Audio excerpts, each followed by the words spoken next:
Today's program is inspired by an exhibition touching the past, the hand, and medieval book, which is open for another week. If you haven't had a chance to see it already, we hope you will after today's program. And to tell you a little bit about that, to give us a sense of why this exhibition inspires a conversation on the nature of reading, I want to introduce one of the curators from our Manuscripts department who put together this show, Kristen Collins.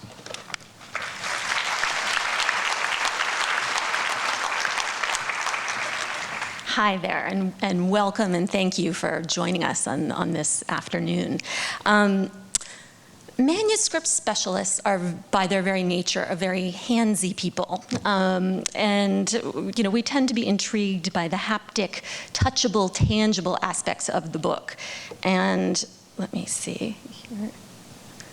Our outside curator, Megan McNamee, is no exception. You see her here unfurling a length of parchment, in this case deerskin, in our conservation studio. In recent years, studies in the field of manuscripts, illumination and text studies, have focused more and more on the experience of the book in motion or in contact with the reader.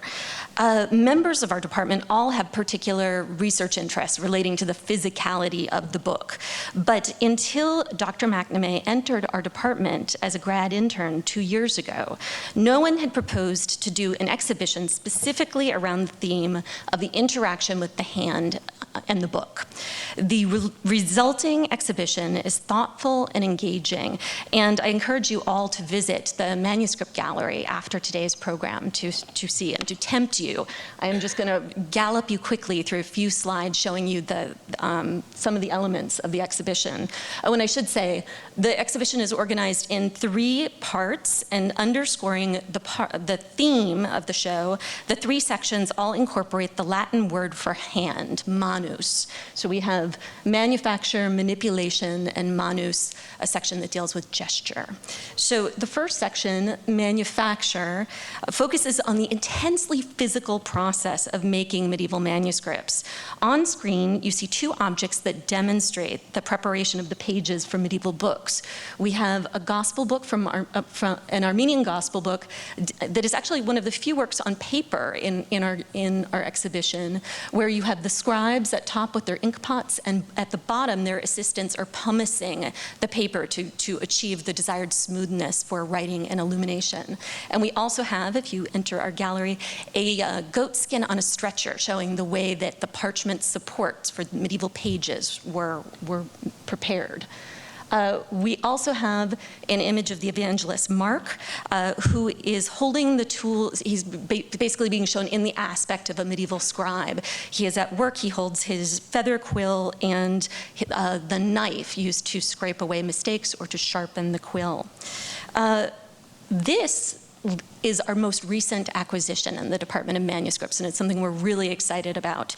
It is a leaf from a book of hours showing Joachim and Anna in the temple. And for reasons we don't know, it was left unfinished. But the fact that it was never fully illuminated allows us to see the working process, and basically it gives us insight into the mind of the artist as seen through his hand, looking at him working his composition out on the page.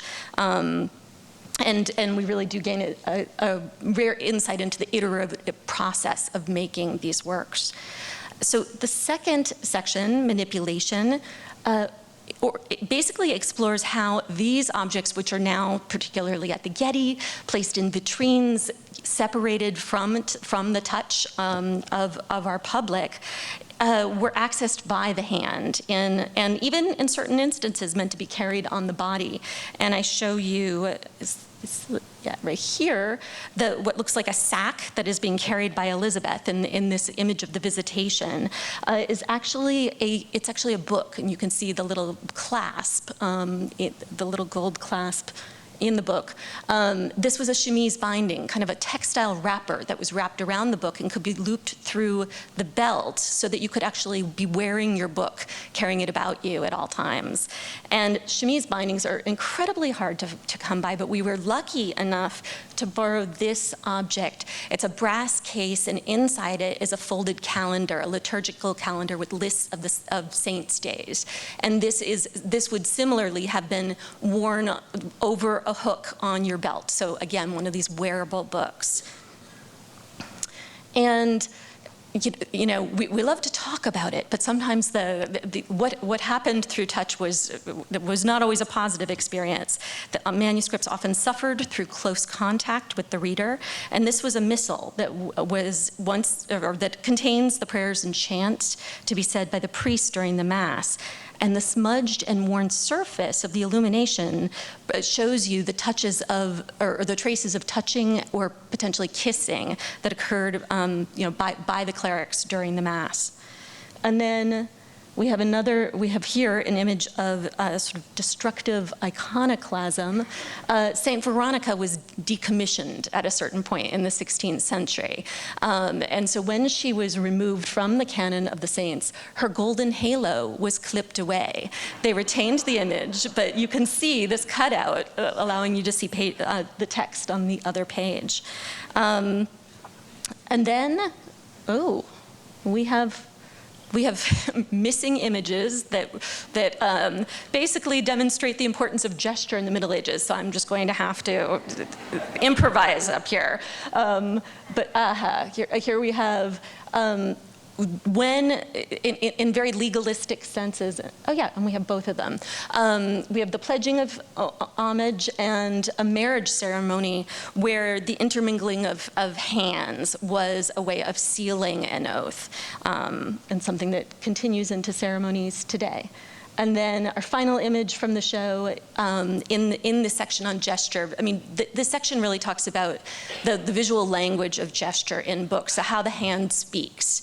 And this was very important during the Middle Ages. Here you have an image that actually demonstrates how counting on the fingers was even signed in a kind of sign language. And so this is a prayer dedicated, or a prayer on the 7 last speeches of Christ, or the 7 last words, as it was called. And you actually have our red-robed donor who stands beneath the cross. These are the 7 last speeches, and he's counting on his hands. So it's a wonderful and evocative reminder that prayer and communication were conveyed not only through words and gestures, but words and pictures, but through gesture, engaging nearly all of the senses. So with no further ado, I will invite Peter back up to the stage to commence our lecture and introduce our speakers. Thank you.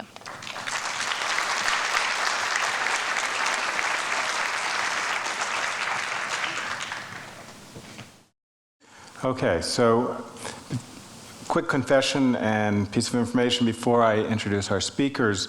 I am neither a medievalist nor an expert on the digital age. I'm here to make this conversation flow. And while I remind you to turn off your phones and other distracting devices, I'll say that we're also going to use our phones to continue the conversation. So although this probably won't be popular with the conversation that takes place, we have set up a hashtag, and it's hashtag #handandbook. So if you want to submit a question or comment on things that are happening, you can use that hashtag. It's a subject of debate in this room whether we should allow these things to happen or not. But as long as they're not making noise, it'll work for today. And I will keep mine on and check that periodically.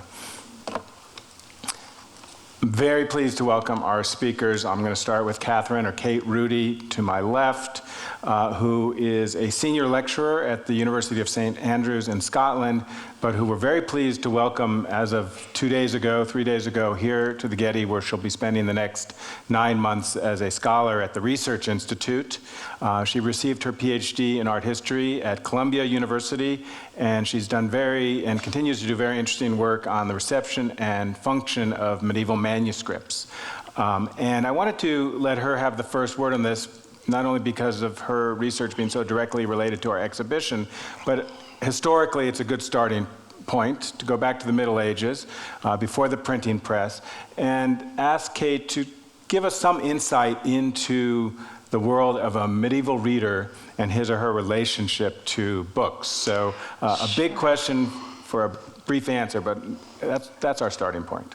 Right. Well, thank you, Peter. Well, as Kristen was just saying, the medieval manuscript is something that's intensely touched and felt. And I just finished a book recently called Postcards on Parchment. You see the cover here. And one of the items that really sparked the entire question about how people used manuscripts in the late Middle Ages is this image I'm showing you on the upper right part of your screen, which is an image of St. Barbara. But it turns out that it's not actually a miniature. It wasn't designed for a book. In fact, it functioned as a postcard, and you can see that at the bottom of the screen. The back of this picture actually has an inscription on it, like a Hallmark greeting card that says, "This is from me, Sister Kristen, and it's for you, Sister Agnes, on the occasion of the new year." And then the recipient then took this item and then stuck it into her book as a way of keeping it safe and sound. But what's interesting about this is that people use their manuscripts as repositories for all kinds of objects. And we can think about what those objects were. Another aspect of this image is what Kristen was just talking about, that the saint herself is actually holding a sack which contains a book. One more. There we go, that looks like this, like the one that you'll see in the exhibition later, for hanging the book, keeping it close to the body at all times. And the book actually hangs upside down so that you can just flip down and open it up and read it. But another way of using the book and holding it close to the body, and we can tell that people did this, is by looking at this particular manuscript. This cover has little loops at the bottom of it so that the book could hang on the arm like a purse and be kept with the person at all time. And where would you want to take your book? Well, one place you would want to take it is to Mass. And while at Mass, people would see the priest using a book in another very physical way by kissing the missal page. And in this case, what's interesting is that the entire body of Christ has been just about kissed off of the page. It's pretty much missing. And the priest has also just nibbled the bottom of the image and done considerable damage to the book in the process. And one of the responses that artists had to this was to actually paint a small geometric figure at the bottom of the margin. This was a kissing target, so that he would aim his lips for the bottom of the page and therefore, not mess up the nice, pretty picture. But you can see what's happened in this case is that the priest's nose has made a lot of nose grease has deposited right there at the foot of the cross. And he's been, pretty careful, but has sort of a large schnoz. And in this image, and this is an interesting manuscript because it was actually commissioned by a guild of bakers, and you can see at the bottom of the gold frame there is a baker shoving a loaf of bread into the oven, so that the priest is always being reminded who's paying his wages. But this particular image is interesting because the artist here has in fact done one of these very fancy kissing targets at the bottom of the page, but the priest didn't kiss it at all. He was like kissing someone with braces. And so he's wanted to actually make contact with the very warm parchment, which after all, as Kristen just showed with that wonderful stretched goat skin, is actual skin. And he has moved his lips right up the center of the image and smeared the torso of Christ right across the landscape. And what's interesting about this is that people would copy these gestures, these priestly gestures, and do the same things at home. And we see that, for example, in this image of Philip the Good at Mass. He put his piety on display while he was at Mass, and he also owned a prayer book in which he took one of these kissable images and stuck it right in his book, thereby imitating what priests were doing. So he was taking these lessons about exploring the physicality of the book and bringing them into his own private practice. So I'll leave it there for now, so we can talk more about physicality of books here. So we'll come back to that. I have a lot of questions on that, but we'll jump around a little bit, and I want to introduce our other speaker, Steve Wasserman, who we're welcoming back to Los Angeles. Many of you may know him for his almost 10-year stint as editor of the Los Angeles Times book review, which at a better time for books was a separate section of the and for newspapers was a separate section of the Los Angeles Times. He also helped found the Festival of Books, which I'm sure many of you have attended. He has a long career in really all aspects of the publishing business, having worked at commercial publishers, having worked at a literary agency, and now he is an editor-at-large at Yale University Press. And so, Steve, I think the question for you in this context is, do we have an attachment to our modern books in the way that medieval readers had to theirs, or will we be seeing the demise of physical books in the near future, and for better or worse?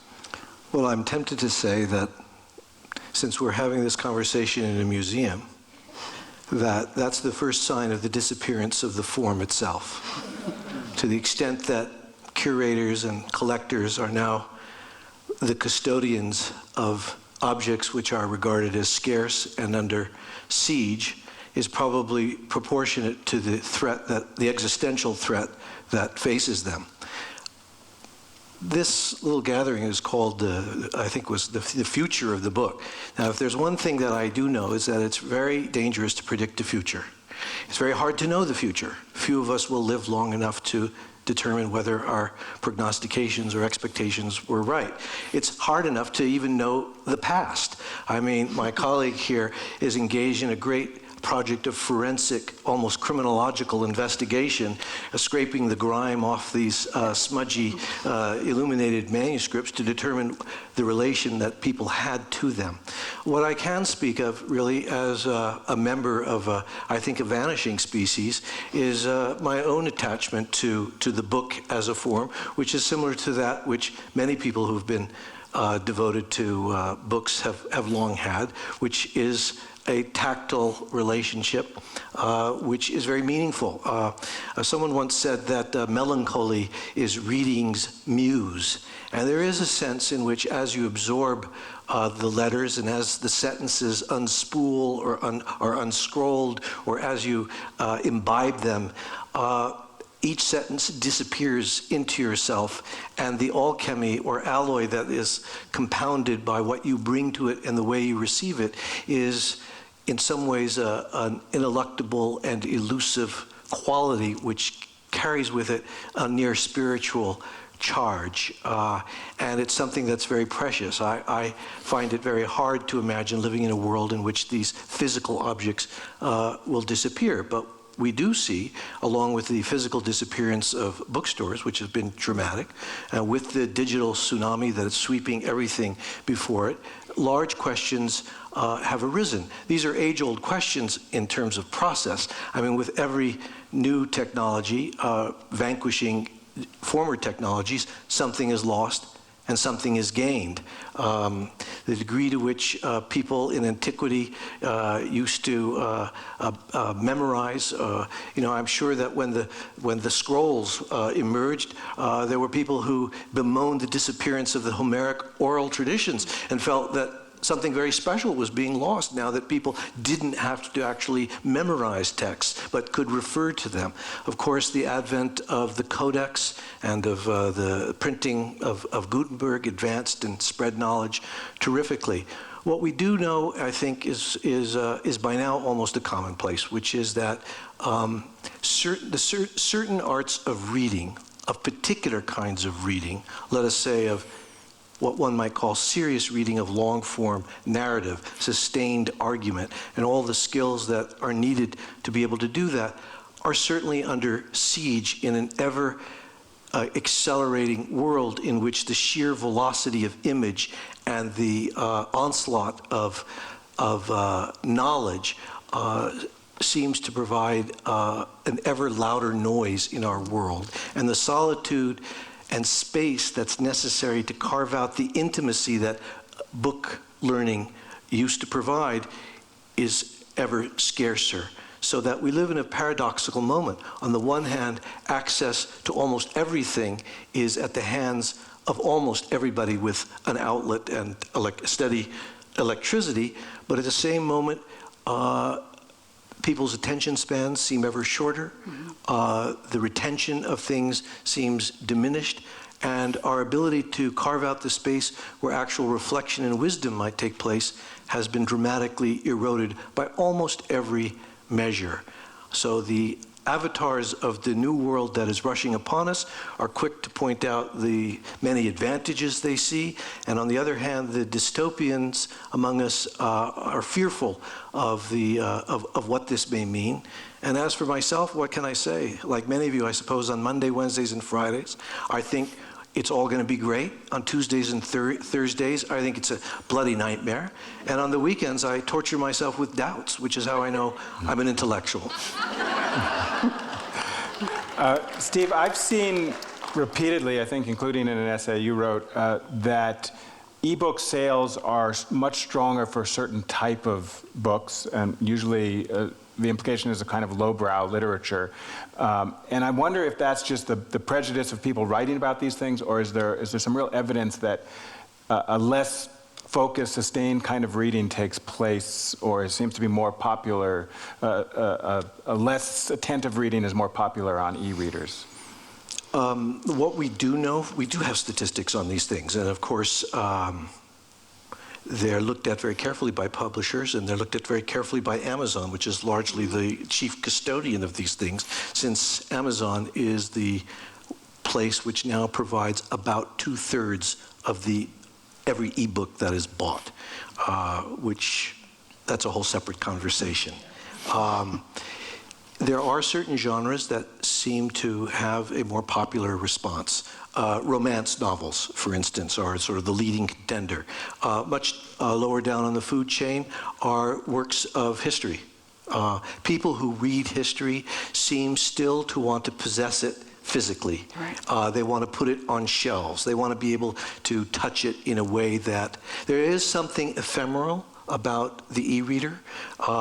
It's a world of screens in which roaming, streaming, swiping is a different experience than the tactile sense of turning a page. What this means almost neurologically for the way in which people absorb information and both obtain pleasure and instruction is unanswered at the moment. We are in the midst of a vast experiment, and we don't really know exactly how it will transform people's relationship to texts.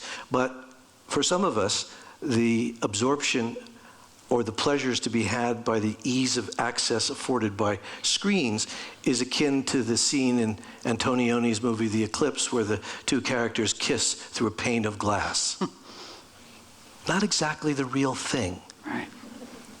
I wonder if I could pick up on the idea of applying statistics to sustained reading, and talk for a minute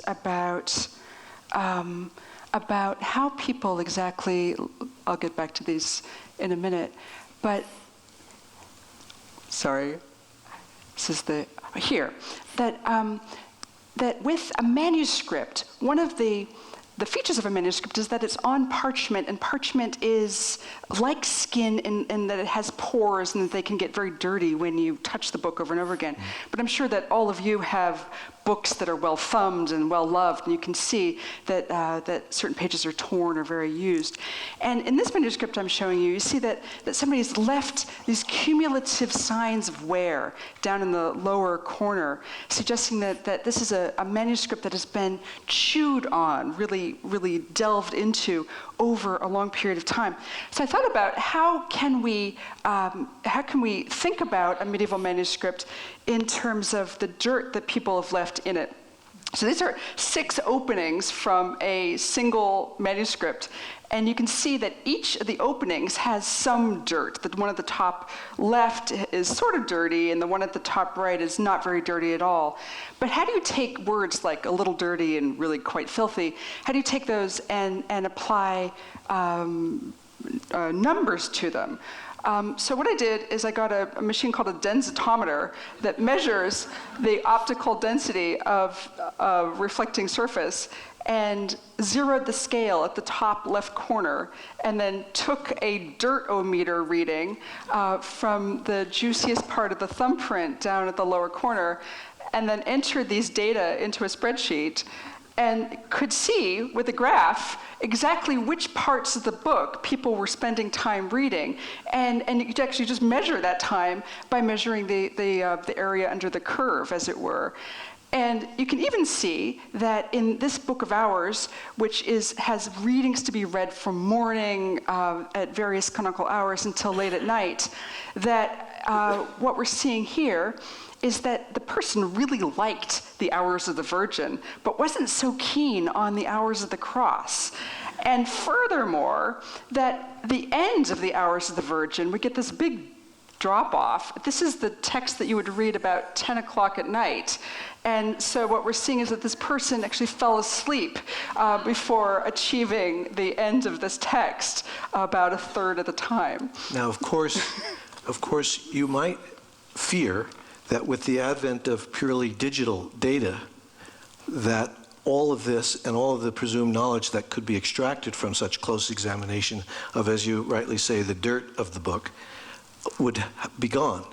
But on the contrary, we now have an algorithmic and data collection facility thanks to GPS and what's called locative media embedded in our devices that enable the purveyors of these books that we actually legally are only renting but not possessing. They know, Amazon knows, and is using it to know how much time we are spending on each page, how much time within particular books, so that they can construct a profile of the reader and his or her, not even presumed interests, but at least, and they can graph the time spent in particular passages and sentences. So where reading was once a kind of prerequisite for a goal of literacy, which was to presume to be part of the democratic project, certainly in the most of the latter half of the 20th century, we now have being constructed a kind of digital superstructure which allows book-like objects to be the entry points for turning each person who spends time with these texts into a consumer. So instead of a republic of letters, we have a republic of consumerism, where the cloud and those who control or organize the cloud can drill down very specifically in real time and make conclusions to sell us things or to organize our thoughts and days in ways that in the whole history of humanity have previously eluded our overseers. Well, I'm not so sure. I mean, because in the Middle Ages, there were pretty keen marketing practices too. So, for example, this manuscript I've just been showing you has, somebody has taken this book, and I mean, it's true that we rent our Kindle books, but in fact, medieval people were sort of renting their books too, because the book would last much longer than a lifetime. It was the opposite of forced obsolescence.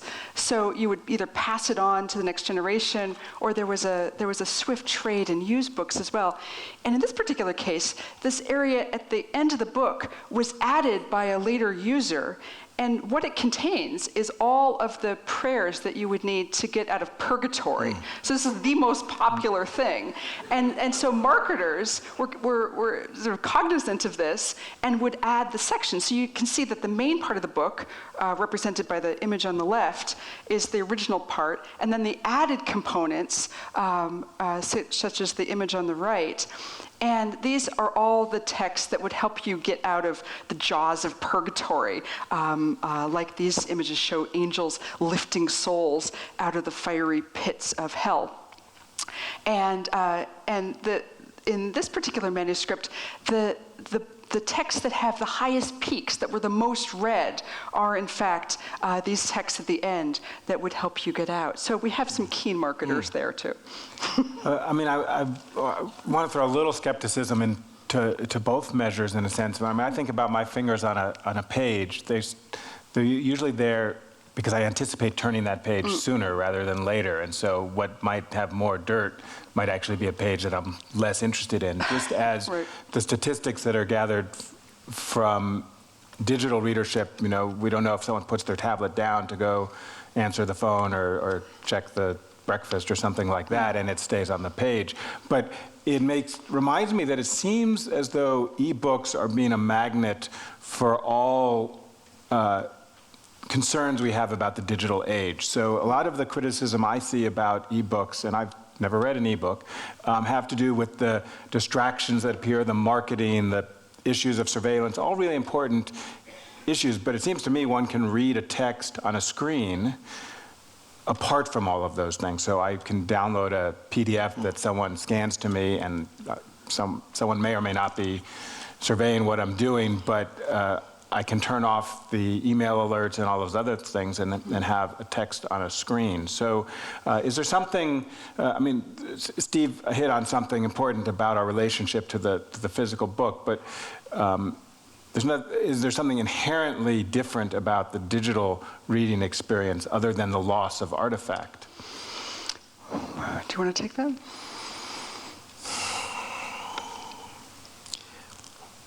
I don't know the answer to that question, to be candid.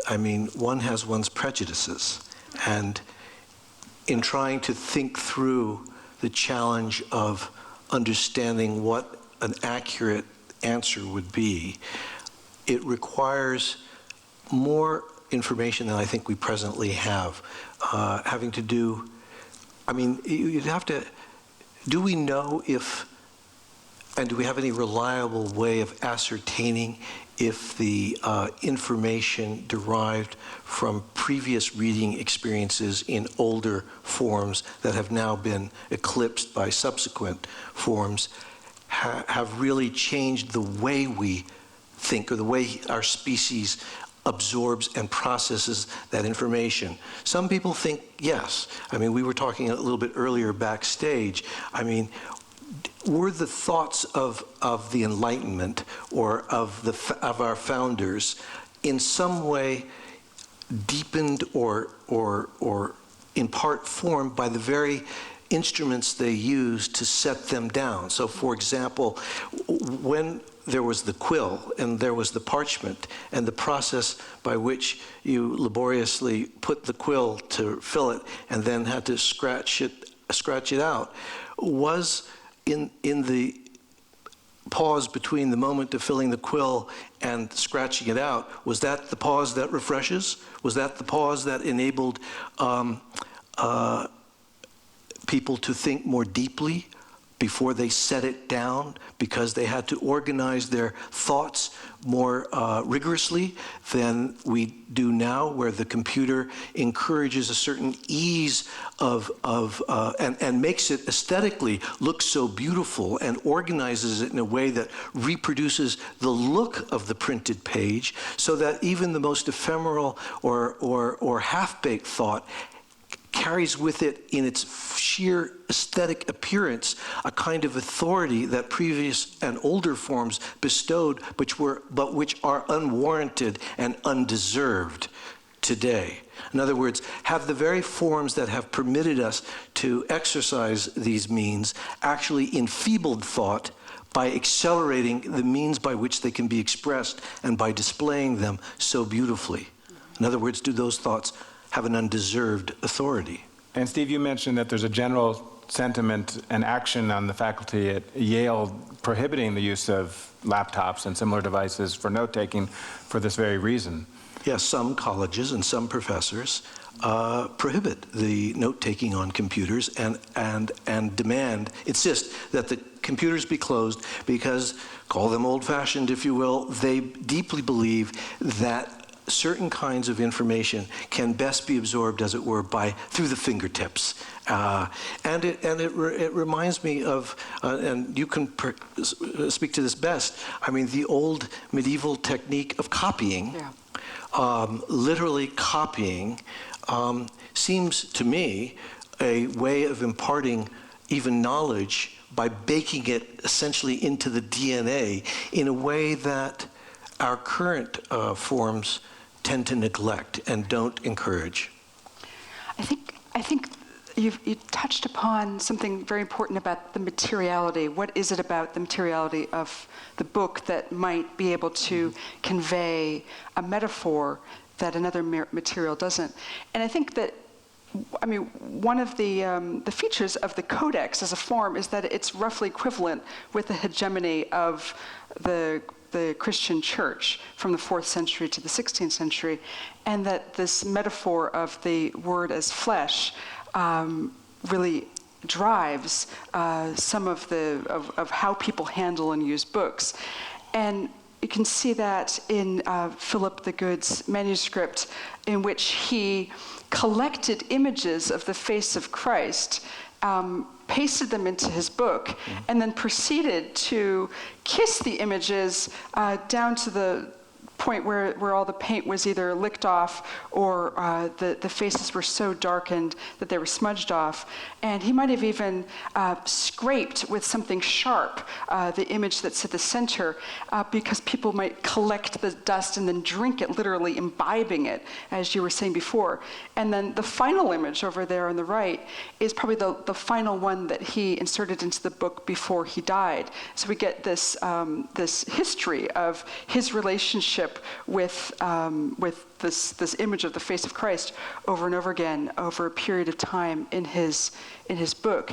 And there, really, the materiality of the book, that the book is made flesh, is something that he's enacting in his very gestures. You give us this really powerful evidence of readers' or book owners' relationships to the images. Do we know anything about how the text works in cases like this? I mean, other than literally, do we know how this, someone like this, or all of the kissing connected to the text? Well, what we can see is that some people held the book and read it so frequently that the text is literally rubbed off the page. And at that point, it seems as if the person has already memorized the text. The memorization is a function of all of this habit. But by the time you've rubbed the words off the page, you don't really need them anymore, and you just want the habit of holding the physical thing. And is it accurate to say that this obsessive fondling was directed entirely to or largely to works of religious importance? Or were there secular works which were equally the recipient of such love? Well, most of the books we have are religious, but there is one in the Bodleian with images of Philip the Fair that seem to have been kissed because he was so fair. So is this an exception that proves the rule? It might be. But here I have an example. This book owner just loved all the images, the iconic image of Christ, the narrative images as well, just kissed to smithereens, kissed St. George to the point where the text is also really mutilated, and kissed his own angel there at the bottom right. But then when it came to the saints, seemed to be more interested in the sheep. Let's not go there. Stephen, in your world of academic publishing, is there any significant consideration to what I'll unfairly call the fetishization of the object? Is it all about what the author has to say, or in the design and production process, is there a conversation, well, if we make it look like this, they're more likely to retain it and keep it as an object? Yes, there's increasing a recognition that in order to convince people to part with their good dollars, to actually possess a physical book as opposed to the ease of downloading it on a machine, you have to do everything you can to enhance the physical object. Mm-hmm. So, for example, I published earlier this year a book called Mourning Lincoln by a woman named Martha Hodis. Well, we gave some thought to putting end papers into the book, into designing it and having it have a number of features which were not or could not be duplicated on the ebook, mm-hmm. so that the physical book you'd want actually to have that, or some people would, and they'd be able to be wanting to pay a premium on it. One publisher, Taschen Books, for instance, pays a great deal of attention to publishing the book as an object that you might want to possess. And indeed, you could, I think, projecting into the not too distant future, imagine a world in which many, if not most, books are obtained and read digitally, but that there is a thriving and sort of specialty market for the physical book, which retains value in the hands of people who want it. I mean, ultimately, of course, you end up in a situation familiar to the Getty. Nobody makes illuminated manuscripts anymore, but is there a market for them? Yes, very high end, and it costs a lot of money, but it's very specialized. That may be ultimately the fate of many books, but it sort of begs the question, or at least there's another question which has more to do with the arts and crafts of reading, which is braided together with this notion of what's happening with respect to publishing, but it's not entirely congruent with it. I just got maybe we should publish a book about manuscripts that has a scratch and sniff component that smells like parchment. Yeah, that's the old interactive ruse. And Steve, you used the metaphor of kissing through a pane of glass, but it's a literal situation for the manuscripts, which are now underneath panes of glass in the museum. But it sounds like we're in a real danger of current publishing becoming so precious that we can't have a physical relation, because we'd be damaging a very expensive object if we do manage to buy physical books. I mean, is that, I don't know, today's Sunday, I think you covered Tuesday, Thursday, and Friday before, but is that really where we're headed? I don't know. There's a quote from Proust somewhere that he has a character remark to one of the characters. He says somewhere, he says, "What? Still amusing yourself with a book? It isn't Sunday after all." I don't know. Publishing is beset by several crises that are overlapping and are occurring now. One is a crisis of distribution and manufacturing. One is a crisis of literacy itself. So these have economic implications, and they also have cultural implications. And the two a bit go hand in hand, in my view, in my reading of the history of reading, we have, as many of you know, I mean, there are very significant scholars, John Darton, for instance, and others, who have been quick to point out that a certain kind of reading, much disparaged by people today who fear that ebooks are hollowing out the habits of attention necessary for serious reading. He points out, among others, that a certain kind of scanning, perusing, segmented reading has been with us from antiquity to the present, and was certainly the case with these medieval manuscripts, which provide, in their own fashion, a kind of almost graphic, what we might call graphic novels, which allow the eye to fall upon pictorial representations, parables, to what we might call hyperlinks now, but in that day and age were present on the page that would lead you to lift your eye from the actual text and pursue another path. So I'm going to show you a medieval example of the crisis of literacy. So this is a graph that belongs to a different manuscript. It has all these sharp spikes, but it turns out that all these sharp spikes just, they correspond to the pages with pictures on them. So here is a medieval manuscript that was made for a guy who didn't really like to read very much. And so he had his very expensive book just packed with pictures. And what's interesting is that the picture that he looked at the most was the one of himself. And he had this image of himself looking at St. Jerome. But furthermore, he wasn't into female saints. He was not into women saints at all. So all of the pages with female saints on them are completely untouched by Unkissed. him. Unkissed. So he was into himself and male saints.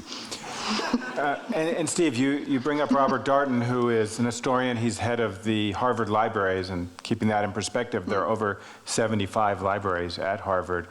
And he said a lot about books and put it into historical perspective. He's been turning his attention lately to libraries.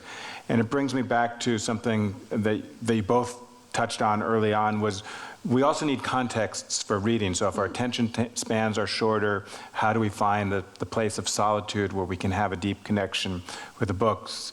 And of course, and the same goes for museums and artworks, but we can come back to that and questions of digital access in museums. But of course, libraries are in some ways suffering the same fate as books. They've been closed, their funding is shortened, and they're trying to adapt. So I just read, for example, that Sacramento Public Libraries, I think by crowdsourcing the local citizenry, they asked what should libraries do, and now they're essentially lending institutions that lend anything from Blenders. Appliances to who knows what. And on the other end of the spectrum, there's this prospect of, with digitization, that there's the universal library where any one of us sitting in the right place could access any book that was ever published or written anywhere, which is an exciting notion, but also a problematic one. But what about this idea of solitude and how we find it? Is the problem much bigger than books, or is it really incumbent on us to treasure that moment with a book and find the time and space to experience readership in a particular way? Well, I think it's a very profound challenge, or to use an old-fashioned and more direct term, it's a very profound problem. In sort of embedded in the idea of a book was, or at least as the book came to be embraced in later centuries, and as literacy began to spread, the relation was very individual. It was, you spent time with a book. And so there was a kind of intimacy, and there was spending time with a book meant absenting yourself from the hurly-burly of everyday life. It was a place of repose, such that it became almost fetishized, and you had a kind of, there were people who built home libraries if they were wealthy enough to afford it, or the corner, or a reading nook, a place that you could wall yourself off, at least even if it was under the bower of a tree, or in a cranny of the home. And indeed, finally, vast secular temples to learning called libraries began to be created. And Andrew Carnegie famously tethered this notion to the democratic project of deepening literacy. And you can see even in the look of these buildings, in the architecture of these buildings, that they began to resemble cathedrals and temples. And some of the ambition associated with the book enshrined this idea of repose with the wisdom that could be extracted from spending time with a book. I'm reminded of there's a scene in Victor Hugo's novel Notre Dame de Paris in which he has a character points first at a book and then at a church, and the character says, "This will kill that." I've never been completely certain if he meant that it's the book that will kill the church, that is to say, reason will overcome superstition, or whether he actually meant, no, actually it's the church that will kill the book. And you know, in the world that we live in, I mean, we're discussing the future. I think the sign under which we are discussing this topic, it says the future of the book, as if there was only one book. And one of the great dangers of the time we live in is the numbers of people all over the world who are rebelling against the idea of 2, 3, many books, but are rather, you know, committed to the idea that all the answers can be had in a single book. And, you know, as Heinrich Heine once had the famous remark that where books are burned, people will soon follow. And we have, the evidence is all around us that if you fetishize a single book and regard it as the repository that will provide the answers to every single question, that will kill reading, and it will kill the people who would want to read. And this is the great future. This is the great danger that I think presents itself to us even more so than the digitization of everything. Right. I mean, on another note, some people call the Book of Hours a pocket-sized cathedral. And I think it's also important to remember that in the late Middle Ages, people might only own one book, and that wouldn't be a Bible, it would be a Book of Hours, like the ones I've been showing you. And that these might be very well read quite publicly. So people taking books to church and reading them publicly, and also defacing them as gestures of public displays of piety. So, and I can show you examples. For example, this book is quite clean in the margins, except for this one prayer in the middle that has quite a bit of detritus left in this page, in this opening. But when I went to hold this book, it obviously hadn't been held at the corners, but this person had held it with clasped hands for hours and hours and hours, but possibly either reading that, but she would have memorized it by then, or as an expression of piety as she was making a statement publicly. So in a few minutes, we're going to have microphones in the audience so you can join the conversation. But as you contemplate that and as we get the microphones ready, and we're also getting questions from online, so it must be that time. But keeping on this topic of the dangers, and it's not a digital world, it's a lack of reading, but what do we do? How many people here have used ebooks? I'm just kind of curious. Wow. Okay. So that's the future of the book, it appears. Now, is there any sort of recovered ebook readers here who okay. So we want to hear from you when we open up the conversation. What is it that made you go back? I mean, there's one thing that strikes me. In my niche academic world, I've known a lot of people who take great pride in building physical libraries, amazing collections of books which they need or anticipate possibly needing, and then sadly they pass on. And today you can't even get rid of those books. It used to be that you could give them to university. Universities don't want them. There's costs associated with physical books. They end up in the graduate student lounge. At least in my day, that's where they went. I don't know where they go now. And also now we have this wonderful thing of the little library, is that what it's called? The little wooden boxes that people put around.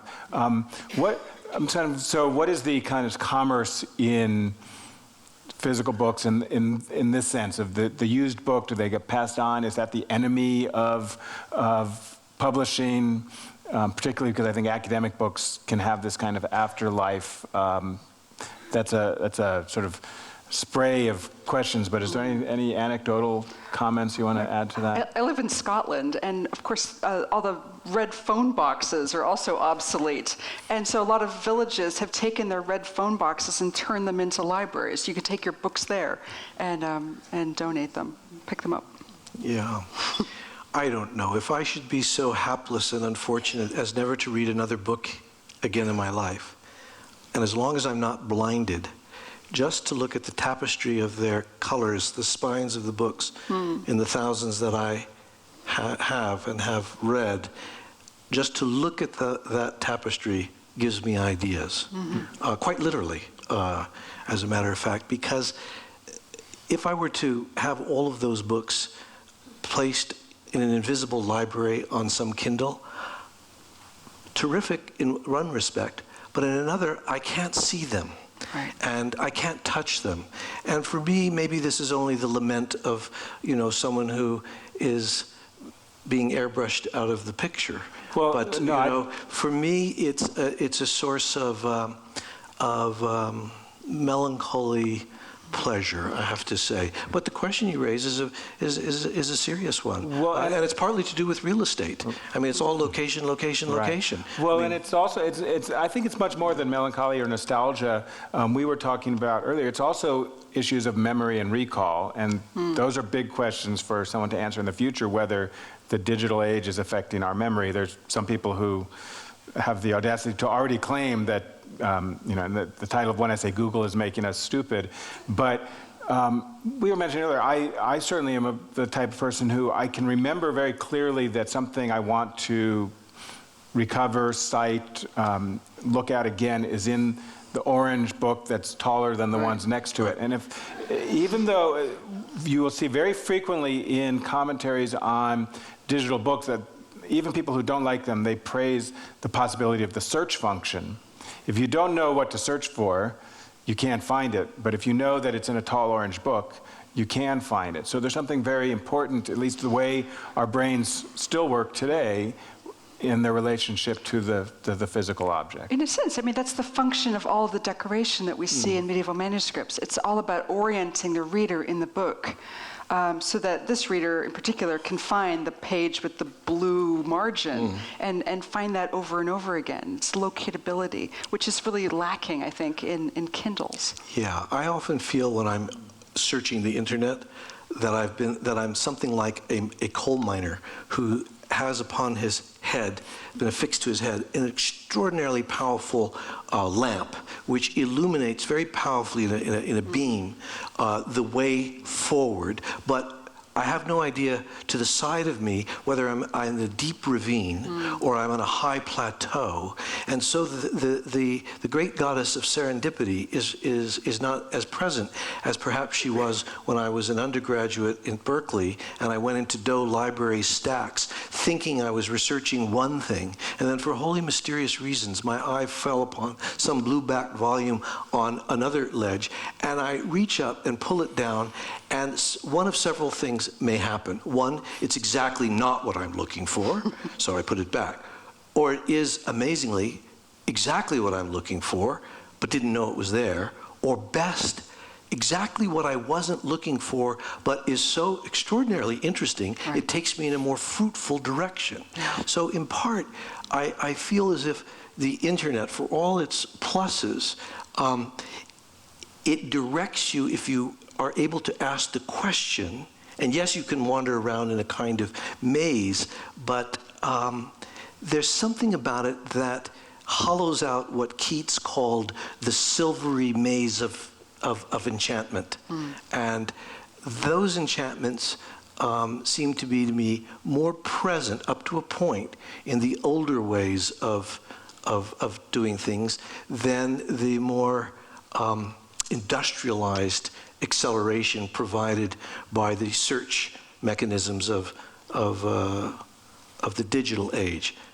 Right. Well, and then that, I don't open a big new topic, but it's not just the search mechanisms, but it's the algorithms by which Amazon tells us, well, you might also be interested in this, rather than what previously was simply the Library of Congress cataloging system that told you this is related, not just marketable along with. May I take the opportunity to recommend, I have nothing, recommend a book, you'll forgive the expression, that I know the author not at all. Yale did not publish this book, published by University of Chicago Press, which I highly recommend. It's been the most interesting thought-provoking book on the subject we're talking about, called Book Was There by Andrew Piper, subtitled Reading in Electronic Times.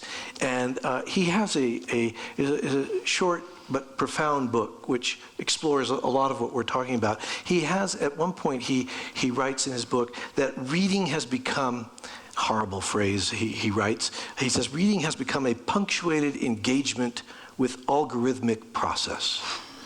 Now, if that's not designed to make the heart swell and and inflame the imagination, I don't know what is. But it has a lot of implications, some good and some near Orwellian in their implications. But again, the profound question lying at the base of this conversation as to what reading in a digital age will do to the very way our neurons knit themselves together, and thus, I mean, will we have thoughts that would not have occurred to us without this new way of accessing data and processing it? Hard to know. In some ways, a part of me thinks, well, we're still the old, we're no different than those people. And yet, no, we are very different, and we live in a very different world, and it's important to try to grasp as near as we can as both an active imagination based on the kind of evidence that we see, to try to figure out what are the lineaments of the mentality that so marked that era. If you made the statement that there's a problematic aspect to anybody being able to access any book, I guess I didn't mean it quite the way I said it, if that's quite the way I said it. I didn't mean it. What I meant to say, or at least I think I meant to say, that I was trying to get at the fraught nature of the ease of accessibility that people have to access these books, and the paradox that ease is not matched yet, in my opinion, by the degree of space or time one needs to absorb what is being given to people, such that we live in a world where, yes, the democratic process of this vast treasure house of knowledge seems, thanks to electricity, to be available to everyone, so that seems like a good thing, and yet at the same time we have a kind of strange spreading of ignorance. We have a hollowing out of the habits of attention so necessary for democratic reflection, and we live in a world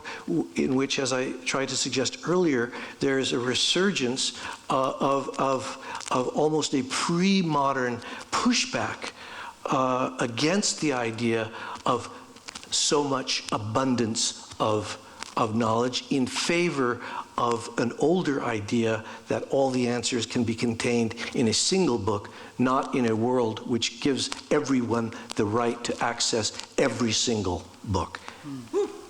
That's what I think I was trying to get at, if that makes any sense at all. So important and appropriate closing words for reflection on books. I want to thank our ushers and our AV team for making this so smooth, but especially Kathryn Rudy and Steve Wasserman for their great insights.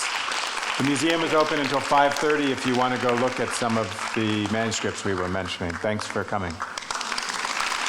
Thank you. Thanks for listening.